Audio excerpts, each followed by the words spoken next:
didn't take any pleasure in doing what I did. I did it because the client made me do it. Debuff. The client wanted me to do it. It wasn't my fault. Look, I didn't enjoy a single fucking second, okay? I can tell you think I'm sick. You think I'm a fucking monster. I didn't want to do this shit. Huh? If the cats enter this thing, they basically ragdoll. You want to know? I'll tell you. I'll tell you exactly how I did it. Because you want to know. You want to know because you're sick like I am. Well, here's how. Hey there, and welcome to the behind the scenes for how I blew up over 1,000 cats in Unreal Engine. Now, I don't have anything against cats. I don't have anything against most cats, but just kidding. I love you, Harry. So an incredible artist that I really respect, a great animator and live action director, Thomas Folter, asked me if I wanted to be part of his opening film for Run and Gun, and I jumped at the chance to work with him because, yeah, again, I really respect him and his work. So in the script, there's this advanced cat civilization that's worshiping this big statue, and they all meow like Owen Wilson says, "Wow." Wow. But then, on the next page, aliens blow them up. Which I thought, this is a great opportunity for me to just play around with some of the new Unreal Engine 5.4 features, primarily chaos caching and VDB support. So let's take a look at the project. So this scene was actually primarily composed of free 3D assets. This was on the Epic Free for the Month. This is the Sci-Fi Valley kit. We also have a cat statue, which let me just bring in from Polyhaven here, which I just retextured a little bit to match the kind of orangeness of the stone walls. And we also used some VDBs from Jenga Effects. So these are just kind of some samples of Embergen to show you the power of that software. But I just actually didn't even have time to make any kind of simulations. I just went with these and they worked out really well, particularly Dust Shockwave. Working with VDBs is really cool in Unreal Engine. So you can see I'm just gonna press play on our timeline here. I can pause it and jump out of the camera and yeah, there it is. There's our 3D volume data. Just jump down to this. Really neat that this is all playing back real time. So how this works is you basically put in a heterogeneous fog volume, like so, and then you just have to change out the material to one of the explosions. So how do you actually make one of these volumes? Well, let me show you. If you drag in a VDB, you get one of these sparse volume textures here. And let me find, inside of the engine materials, there is a sparse volume material here that you can use.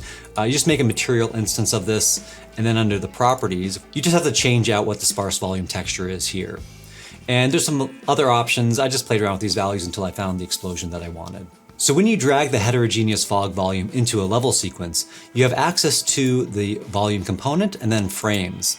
And so I'm using this to actually play it back, not linearly, but I'm actually curving the frames so it starts off a little bit slower and then it builds up speed. Okay, well then how do we shatter the cat statue? Okay, so it's easier to do this at a new level. I'm just putting the actor at 000 world space, and you just go into the fracture mode here. So I'm highlighting the object, and then you want to create a new geometry collection. So I'm gonna call this, Geo Collection Cat Statue. Like so.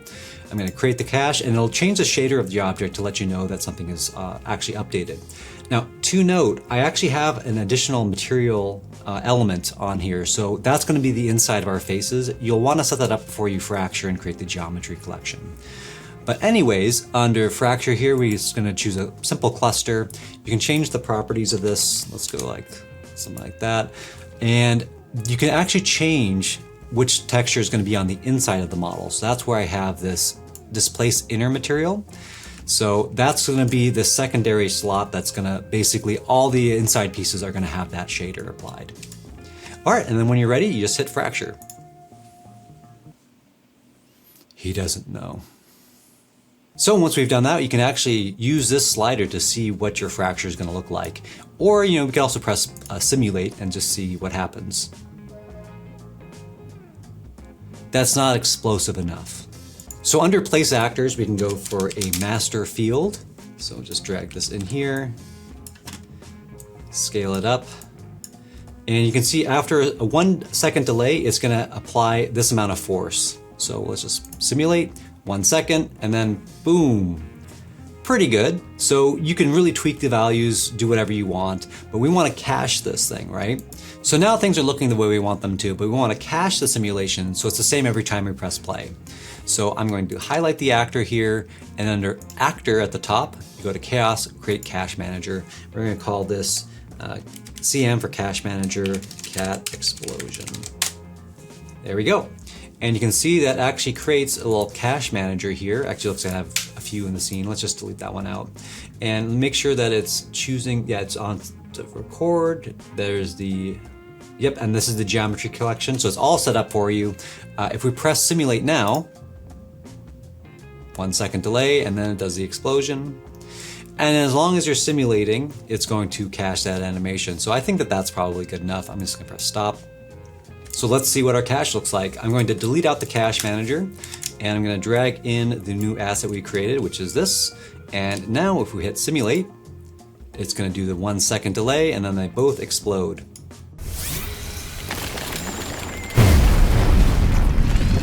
So let's take a look at how we created the cats for this project. So this is a marketplace asset. This asset is really, really incredible because it has a ton of cat animations, which really helped when I created a bunch of blend spaces. For instance, here's my kind of random cat standing blend spaces. So in our animation blueprint, we're essentially randomizing the blend space location, and that's creating different animations on a per cat level. But of course, we need to make the cats fly back. And for that, I devised the most evil blueprint ever written for Unreal Engine, BP Cat Exploder. So I drag this into the scene. It's essentially just a big cylinder. And when this cylinder collides with one of the cats, it essentially figures out the difference, like the vector between the two objects, and sends the cat in the opposite direction, causing it to ragdoll, like so. And isn't it incredible that Unreal Engine can do this? Like, I'm ragdolling essentially 100 cats here. And in our final level, of course, we had over 1,000 cats. So our scene has a ton of cats in it. We're using IA scatter to scatter the cats on our environment, which basically does like a little ray cast down from above. And you can see it basically places them on the geometry here. There's 200 cats per instance. And so if I press play, really remarkable, Unreal Engine doesn't crash or anything. Sure, like it's really struggling because like we have over 1,000 animation blueprints running and they're all doing like their own random thing, right? Okay, so it's not optimized, but it sure is fun. And of course, when we actually press play, we can blow them away.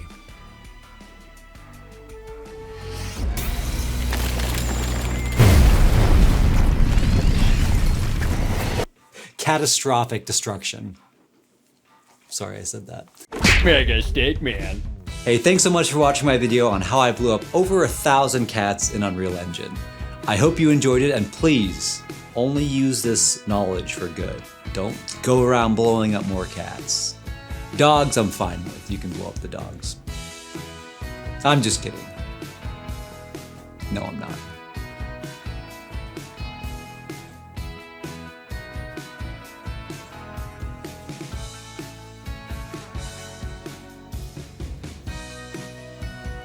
Oh yeah, subscribe.